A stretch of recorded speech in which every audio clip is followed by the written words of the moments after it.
parte de iluminação, porque também com um rol de segurança. É algo que podemos evaluar, quizás algo mais efetivo, mirando o budget limitado, para implementar melhor iluminação em certa área, sempre também com um rol para a segurança. Marco, essa é uma boa pergunta.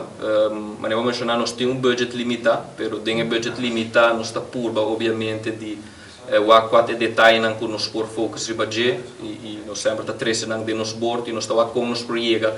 Se nós estamos proiega uma solução, nós por conversar com a pessoa responsável para por de uma solução para qualquer problema que por tem. Para o que trata iluminação, pergunta de Marco.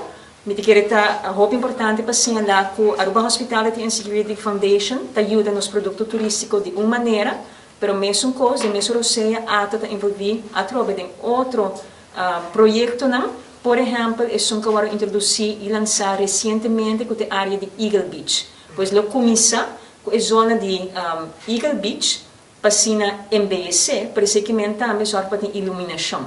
A intenção é para o seguinte projeto é incluir a zona de Palm Beach, entre outros, onde o Bolohaia também é mesmo tipo de colaboração, pois está invertir, DOE também, pois participação de diferentes autoridades, para que o hotel também, ojalá também mesmo coisa que passa em Eagle Beach, também firma e acordo com o governo para se encargar mais de certa zona. E aqui vou papel de outro aspecto, entre outros, iluminação, banda de embellecimento também.